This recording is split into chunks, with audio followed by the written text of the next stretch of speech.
Hey guys, welcome back. I hope you're doing well. Sorry I've been gone for a little while. We've just been extremely busy over here and haven't had much time to take any videos or anything. But today I want to address a couple of different situations that we've been encountering some problems with. And for the most part, this video is designed for people who have special needs, who need access to wheelchair vans or accessibility vehicles. As I've mentioned in the past, we have a dealership that sends us all of their recon work to prep their cars for sale.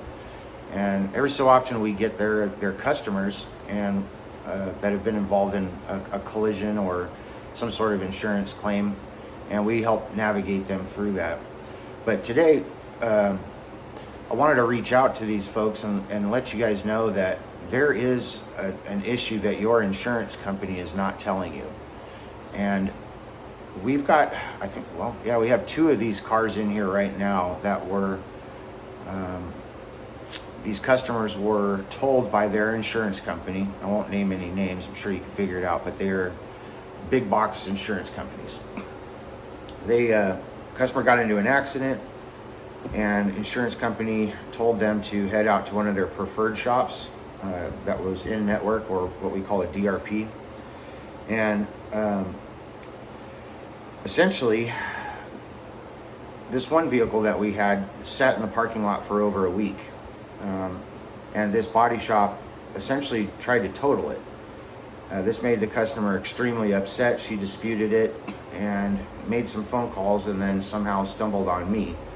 I think she did call our dealership and asked them, who they recommend for paint and body work. And since I do all of their work for them, they sent their customer over here. Now, after this conversation I had with this client, I was doing a little bit of thinking on it and realized, number one, dealerships and big box body shops, and a lot of body shops for the most part, will not work on accessibility vehicles or wheelchair vans. There's just too much aftermarket stuff. There's no procedural guidelines to follow. There's no OEM specs to adhere to. They're just really difficult to estimate because nobody really has any experience on them. And ultimately, my theory is these shops turn these cars away just because it's too big of a headache for them.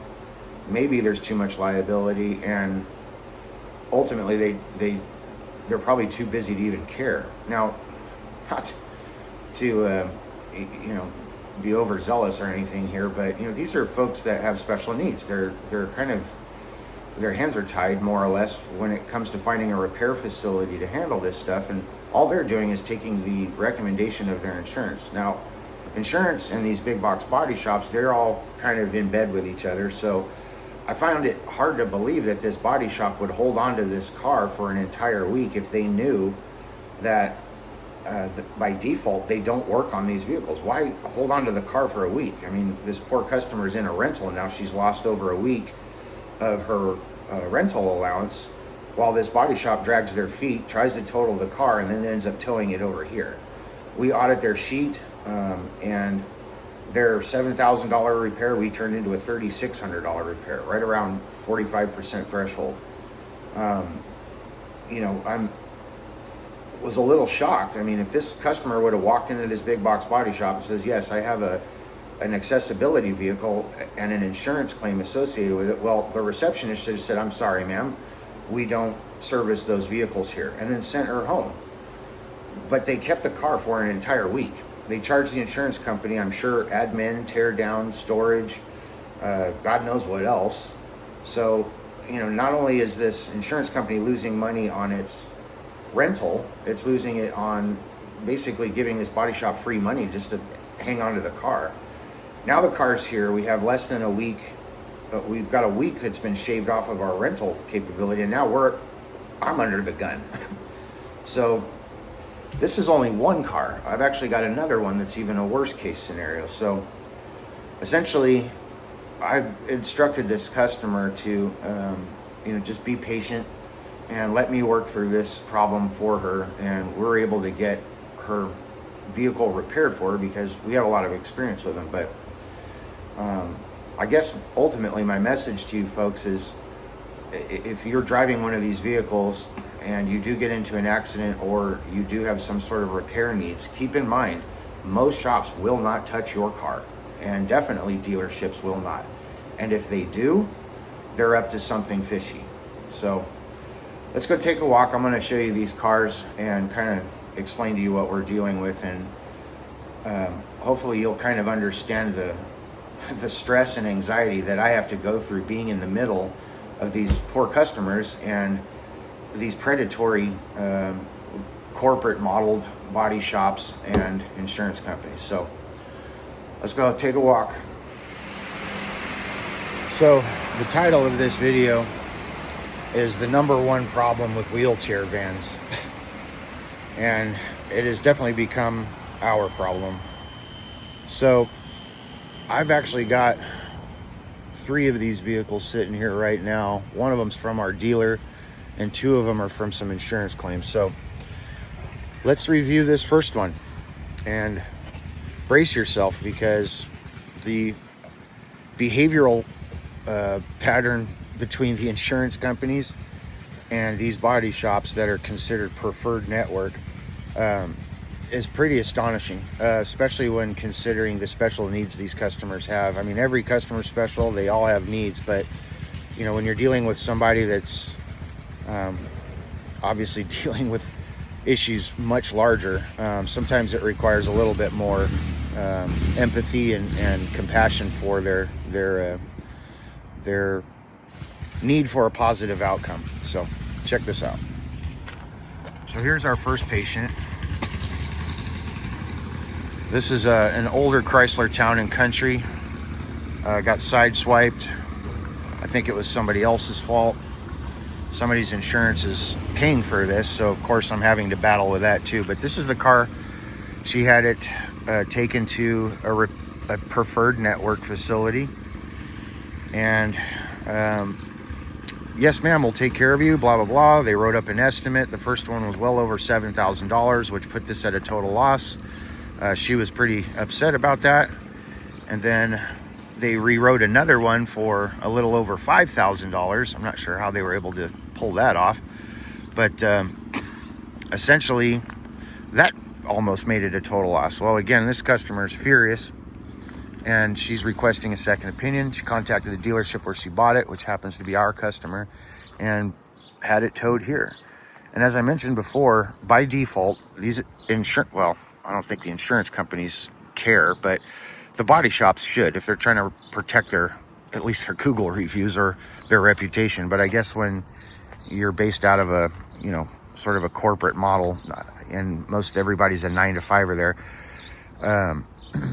I don't think they're really all that creative, and they don't really care too much to help people out or step outside of their comfort zone. But that's what we do here. So she has the car towed here, and we write up an estimate, and I think I landed at $3,600 to fix this car. And all I'm going to do is I'm going to replace the fender, replace the door. I actually found 2 used parts, the same color. And the reason why I like doing that is, #1, because it's an OEM part. It saves us a lot of time with all the R&I stuff and transferring gear from one panel to the other. And if the panel does need to be painted, it gives us a good base coat so that our color match is going to be pretty spot on. But the one thing that I noticed was that this body shop, you know, they included damage on the bumper. They requested wheel repair on this for $185.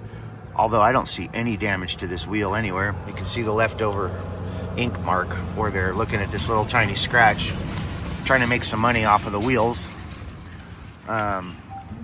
They had written up this quarter panel for some minor damage. They looked like there were some scratches on there. I wiped it off with some lacquer thinner and it came right off. Same thing with this bumper. They had the bumper on there, and I even asked the customer, I said, was that part of the accident? And she said no, it had nothing to do with it. She just got sideswiped. So, you know, this body shop tried to include in a bunch of other stuff, that's not needed. So, we're going to write an accurate and honest estimate based off of what the customer's telling us. And we're well below the threshold on it. So we've sent it in and we should be getting an approval on it here any minute. But we saved this car from totaling. So another car from totaling seems to be kind of a trend over here. My theory is that these insurance companies are starting to do what we call in the industry revenge totals. And when they total these vehicles, essentially they're just going to get sent off to auction, and there's got to be some sort of, I guess, financial benefit to them to total these cars. I get it.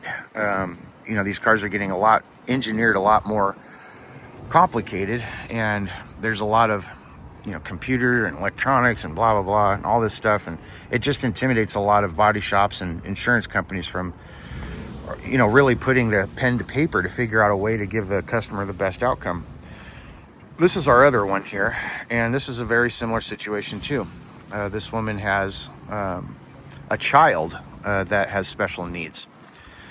So this one requires even more empathy as far as I'm concerned, because now she's in a rental, which expires tomorrow, and actually expires today. She has maxed out her 30 days on this rental, and it's not our fault.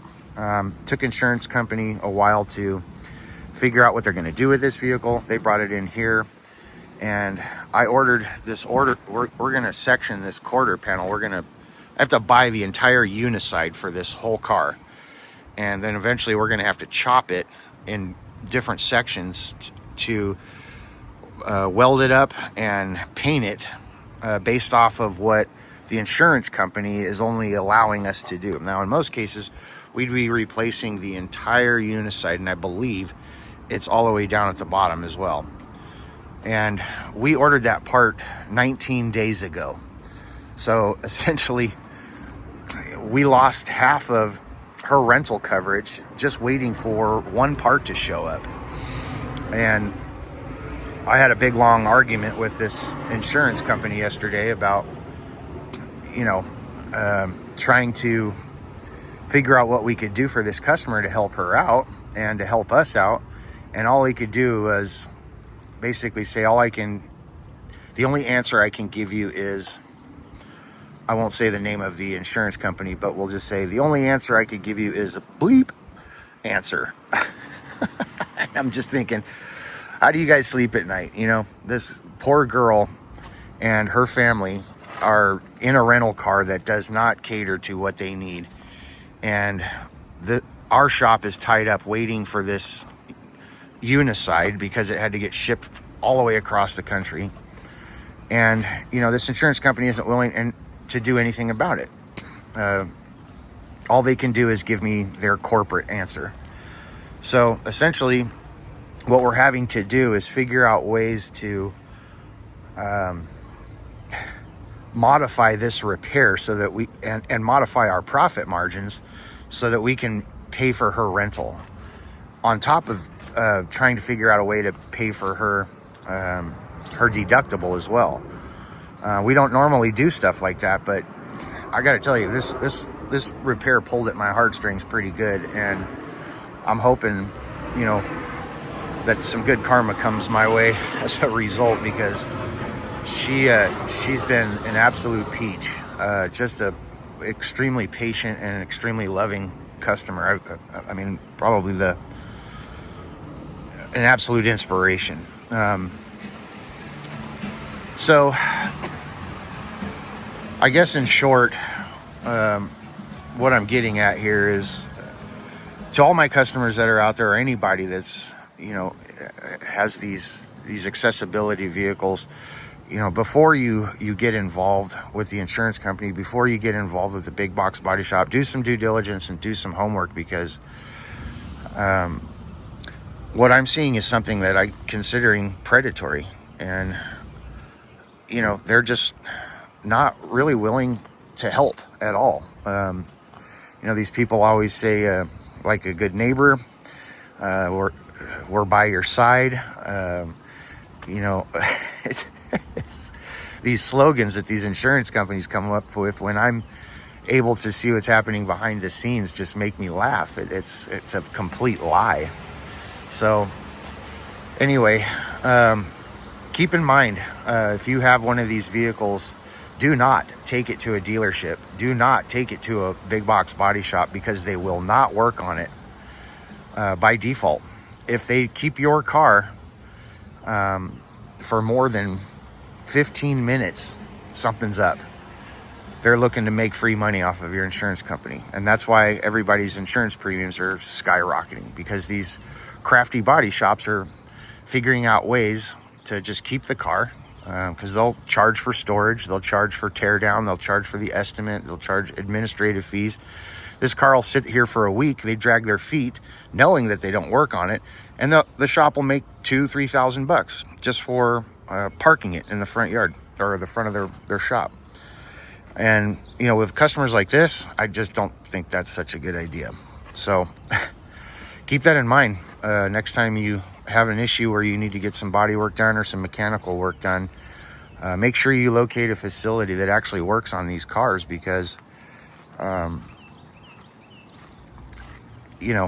guess policy states that these big corporate models, they will not work on them. So I don't know why. This is a pretty easy fix, if you ask me. There's nothing to really worry about here. The only special order part is this little flare down here, this molding, and everything else is just a cut and dry repair. So why they turned this car away, I don't know.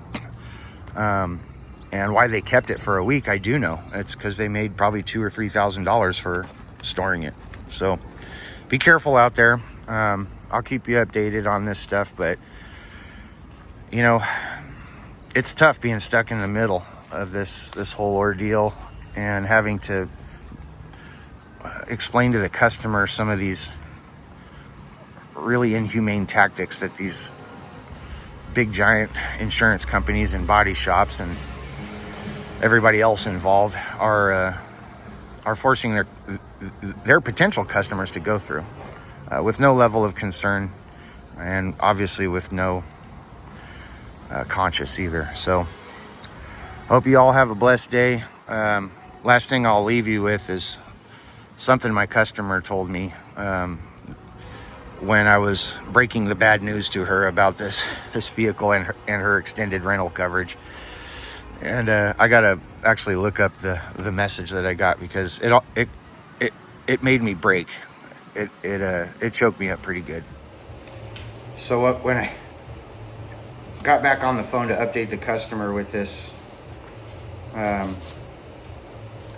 street fight that I had with this insurance company, she basically, like I said, she kind of choked me up a little bit.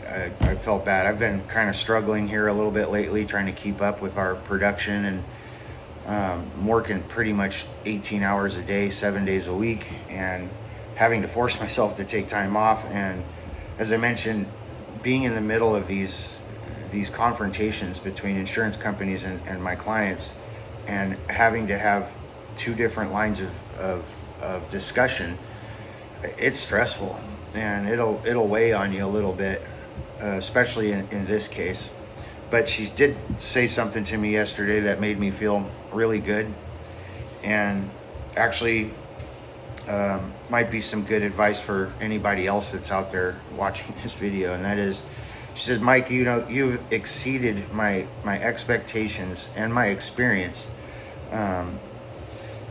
when it comes to this whole process. She said, you've been generous and you've been extremely helpful for our family, and I'm going to pray for you when I get off the phone. She says, but before I hang up, remember this: those who sow sparingly will reap sparingly. Those who sow generously will also reap generously. And that almost brought me to tears, because that's been my philosophy here since I started this shop. I built my platform based off of the mistakes that a lot of these other shops make, and I got tired of being a part of it. I got tired of having my craftsmanship on their brand, and that's why I started my own company. And that's been my philosophy here. My strategy is to bend over backwards, even at the risk of losing money. You know, we appreciate their patronage, and we love our customers here. We treat them like family. So keep that in mind. You know, be good to each other out there. And again, if you guys ever have any questions with your insurance claims or any collision repair or anything like that, come see me first. I know a lot, and I'm willing to help you guys out. Take care of each other, and have a great Christmas. Thanks for watching.